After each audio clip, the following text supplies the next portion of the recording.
Today, I'm going to review a big boy, and this truly is a big boy. It is the highly anticipated Titan class Arc. Here we have the Arc in his robot mode, and I guess let's get the cat out of the bag right now. This robot mode sucks. I don't think it's good. What a way to start a review, am I right?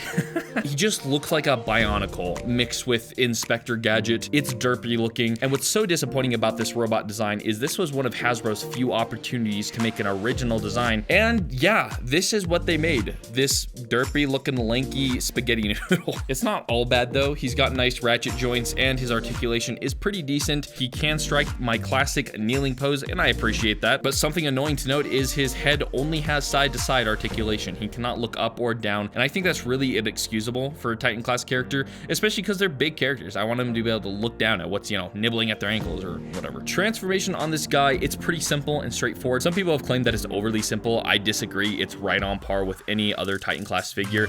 I have yet to see a Titan class figure with a quote complex transformation with the exception of the combiners, and it's pretty enjoyable except for the fact that you have to use virtually every freaking ratchet joint and feel like you're gonna break the figure in order to put it into its Arc mode. Let's talk about the Arc mode. That's what we're all here for. This is one of the few Transformers I can ever think of where I will likely be displaying him in vehicle mode, as will most people, because that's where this thing shines. You're buying this because it is the Autobot Arc. In Arc mode, he looks pretty dang cool. I will say it's a little smaller in this mode than I would have hoped or would have thought. Now, he does have a couple cool features here and there. I'll just talk about a few of them. One of them is he has these little launch pads that you can push out, and then that allows him to sit a little bit nicer and higher up off the table when he's in the Arc mode. He also has a quote cockpit, which I don't know, technically a cockpit. It's just a big hollow chest that Hasbro needed as an excuse to keep hollow, but it is also where they store his Teletron figure, which is a good transition into the accessories this guy has. He comes with these blue blast effects, and if I'm correct, these are the exact same ones that Jetfire came with, but in blue. He also comes with this little satellite thing and also these two tokens that I forgot to add here because in my opinion, they're pointless. And then I guess what you could consider the most important accessory, which is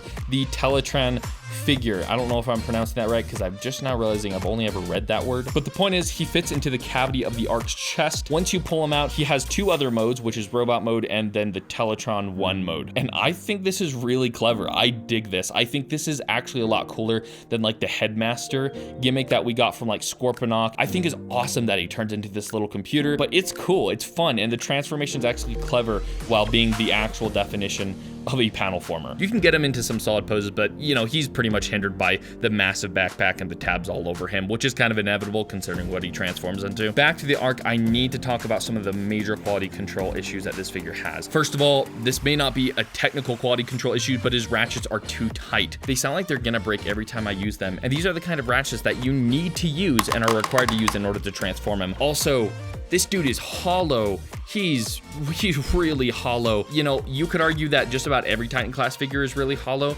I don't care if you conceal it well. He doesn't. In robot mode, just sitting there, you can see most of his hollow spaces, and you can see even more of them once you flip him around. It's just unacceptable for a figure of this price, and I hear a lot of people complain about this price point and what it doesn't offer.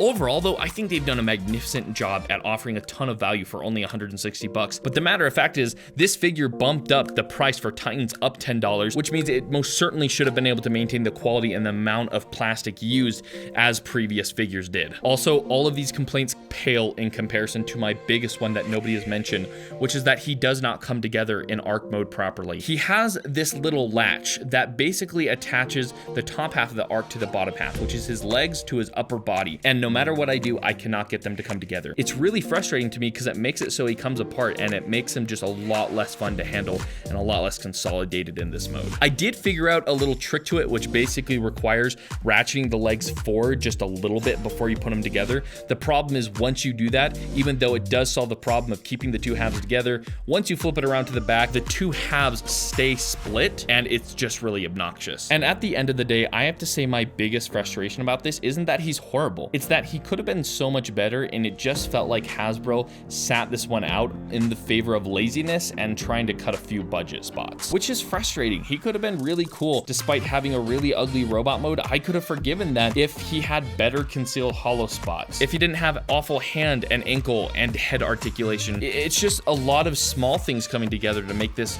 just not the best figure. Yes, I got it and I'm gonna keep it, and honestly, you probably are too, because it's the Autobot arc, and I think he's gonna look great in my collection spot, but it's still worth mentioning that they could have done a lot better with this. Overall, I'm giving this figure a solid 7 out of 10. He's not bad. I enjoy him and I enjoy messing around with him, but he doesn't have a ton of value outside of his arc mode. That is it for today though. I guess I'll see you guys around in my next video.